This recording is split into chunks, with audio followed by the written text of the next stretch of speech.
നമസ്കാരം. സംവരണ വിരുദ്ധ പ്രക്ഷോഭത്തിൽ ബംഗ്ലാദേശ് കത്തുന്നു.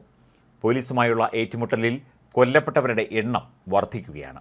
500-ലധികം പേർക്ക് പരിക്കേറ്റു. ദേശീയ ടെലിവിഷൻ ഓഫീസ് ആക്രമിച്ച് തീയിട്ടു. ഇതുവരെ 32 പേർ മരിച്ചതായിട്ടാണ് റിപ്പോർട്ടുകൾ പുറത്തുവരുന്നത്. മരണസംഖ്യ ഉയരാനുള്ള സാധ്യതയുമുണ്ട്. രാജ്യമെങ്ങും ഇന്റർനെറ്റ് സംവിധാനം നിരോധിച്ചു. സർക്കാരിൻ്റെ ചർച്ചയ്ക്കുള്ള ക്ഷണം നിരസിച്ച വിദ്യാർത്ഥികളും വിദ്യാർത്ഥി സംഘടനകളും സംവരണ നിയമം പിൻവലിക്കും വരെ പ്രതിഷേധം തുടരുമെന്ന് വ്യക്തമാക്കി. ബംഗ്ലാദേശിലെ ഇന്ത്യക്കാർ അതീവ ജാഗ്രത പുലർത്തണമെന്ന് കേന്ദ്ര വിദേശകാര്യ മന്ത്രാലയം അറിയിച്ചു.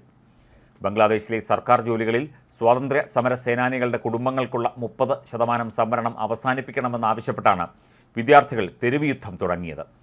1971 പാകിസ്ഥാനെതിരായ സ്വാതന്ത്ര്യ സമരത്തിൽ പോരാടിയവരുടെ പിൻഗാമികൾക്ക് 1/3 സർക്കാർ തസ്തികകൾ സംവരണം ചെയ്യുന്നതാണ് വിവാദ നിയമം. 17 കോടി ജനസംഖ്യയുള്ള ബംഗ്ലാദേശിൽ 3.2 കോടിയോളം ചെറുപ്പക്കാരാണ് തൊഴിൽ രഹിതരായിട്ടുള്ളത്. 2018 വരെ ബംഗ്ലാദേശിലെ സർക്കാർ ജോലികളിലെ 56%വും വിവിധ വിഭാഗങ്ങൾക്കായി സംവരണം ചെയ്തിരുന്നു. 30% സ്വാതന്ത്ര്യ സമര സേനാനികളുടെ കുടുംബാംഗങ്ങൾക്കായിരുന്നു. 10% അവികസിത ജില്ലകളിൽ നിന്നുള്ളവർക്കായിട്ടും 5% ആദിവാസികൾക്കായിട്ടും 1% ഭിന്നശേഷിക്കാർക്കായിട്ടും നീക്കിവച്ചിരുന്നു. ഭരണകക്ഷിയായ അവാമി ലീഗിനോട് കൂറ പുലർത്തുന്നവർക്കാണ് പ്രധാനമായും 30% സ്വാതന്ത്ര്യ സമര സംവരണത്തിൻ്റെ ഗുണം ലഭിച്ചിരുന്നത്.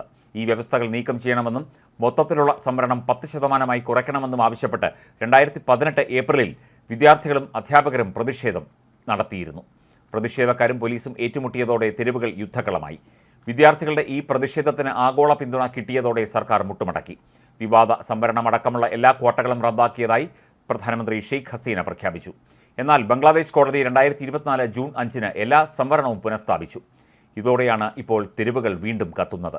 സംവരണം പുനഃസ്ഥാപിച്ച ഉത്തരവ് സുപ്രീം കോടതി ഡിവിഷൻ ബെഞ്ച് സ്റ്റേ ചെയ്തിട്ടും പ്രക്ഷോഭം തുടരുകയാണ്. വിവേചനപരമായ സംവരണങ്ങൾ പൂർണ്ണമായി നീക്കം ചെയ്യണം, പിന്നാക്കക്കാർക്ക് മൊത്തത്തിലുള്ള സംവരണം 5%-ആയി പരിമിതപ്പെടുത്തണം തുടങ്ങിയവയാണ് സമരക്കാരുടെ ആവശ്യം. രാജ്യത്ത് സംഘർഷം രൂക്ഷമായതോടെ എല്ലാ വിദ്യാഭ്യാസ സ്ഥാപനങ്ങളും അടച്ചിട്ടിരിക്കുകയാണ്. ബംഗ്ലാദേശിൽ ഉള്ള ഇന്ത്യക്കാരോട് അതീവ ജാഗ്രത പാലിക്കാൻ ഇന്ത്യൻ എംബസി നിർദ്ദേശം നൽകി. ബംഗ്ലാദേശിലേക്കുള്ള യാത്ര ഒഴിവാക്കണമെന്നും നിർദ്ദേശമുണ്ട്. ധാക്ക, ചിറ്റഗോങ്, രംഗപൂർ തുടങ്ങിയ പ്രധാന നഗരങ്ങളിലെല്ലാം പ്രതിഷേധക്കാരും പോലീസും ഏറ്റുമുട്ടി. ഭരണകക്ഷിയായ അവാമി ലീഗിൻ്റെ വിദ്യാർത്ഥി സംഘടനയും പ്രതിഷേധക്കാരും തമ്മിലും സംഘർഷമുണ്ടായി. അവാമി ലീഗ് പ്രവർത്തകർ സമരക്കാർക്ക് നേരെ ഇഷ്ടികയടക്കം എറിഞ്ഞു. അക്രമ സംഭവങ്ങളുടെ പശ്ചാത്തലത്തിൽ ധാക്ക സർവകലാശാല അനിശ്ചിതകാലത്തേക്ക് അടച്ചിട്ടു. ഹോസ്റ്റലുകൾ ഒഴിഞ്ഞുപോകാൻ വിദ്യാർത്ഥികൾക്ക് നിർദ്ദേശം നൽകിയിട്ടുണ്ട്. തീരുമാനത്തിനെതിരെ വിദ്യാർത്ഥികൾ വൈസ് ചാൻസലറുടെ വസതിക്ക് മുന്നിൽ പ്രതിഷേധിച്ചു. വിദ്യാർത്ഥികളുടെ സുരക്ഷ ഉറപ്പാക്കുന്നതിനായി ഇനിയൊരു അറിയിപ്പുണ്ടാകുന്നതുവരെ എല്ലാ പൊതു സ്വകാര്യ സർവകലാശാലകളും കോളേജുകളും അടച്ചിടണമെന്ന് യൂണിവേഴ്സിറ്റി ഗ്രാന്റ്സ് കമ്മീഷൻ നിർദ്ദേശം നൽകി. സർക്കാർ ഉത്തരവിനെ തുടർന്ന് സ്കൂളുകളെല്ലാം നേരത്തെ തന്നെ അടച്ചിരുന്നു. സംവരണ സമ്പ്രദായം പരിഷ്കരിച്ച് സർക്കാർ സർവീസുകളിൽ മെറിറ്റിൻ്റെ അടിസ്ഥാനത്തിൽ നിയമനം നടത്തണമെന്നാണ് സമരക്കാരുടെ ആവശ്യം. സർക്കാർ തൊഴിലുകളിലെ സംവരണം ഇല്ലാതാക്കുന്ന 2018 ഉത്തരവ് നിയമവിരുദ്ധമെന്ന് പറഞ്ഞ് ജൂൺ 5 ഹൈക്കോടതി തള്ളിയിരുന്നു. പിന്നാലെയാണ് സമരം ആരംഭിച്ചത്. കഴിഞ്ഞയാഴ്ച ധാക്ക സർവകലാശാലയിലെ വിദ്യാർത്ഥികളുടെ നേതൃത്വത്തിൽ പുതിയ സമരം തുടങ്ങിയതോടെയാണ് പ്രക്ഷോഭം ശക്തിയാർജിച്ചത്. അതേസമയം ഹൈക്കോടതി വിധി നടപ്പാക്കുന്നത് ജൂലൈ 10 സുപ്രീം കോടതി താൽക്കാലികമായി മരവിപ്പിച്ചിരുന്നു. നിലവിലെ സമ്പ്രദായമനുസരിച്ച് സർക്കാർ സർവീസിൽ 30% സീറ്റുകൾ 71 ബംഗ്ലാദേശ് വിമോചന യുദ്ധത്തിൽ പങ്കെടുത്തവരുടെ പിൻതലമുറക്കാർക്കും 10% അഡ്മിനിസ്ട്രേറ്റീവ് ജില്ലകൾക്കും 10% സ്ത്രീകൾക്കും 5 വംശീയ ന്യൂനപക്ഷങ്ങൾക്കും 1% ഭിന്നശേഷിക്കാർക്കുമായിട്ടാണ് സംവരണം ചെയ്തിട്ടുള്ളത്.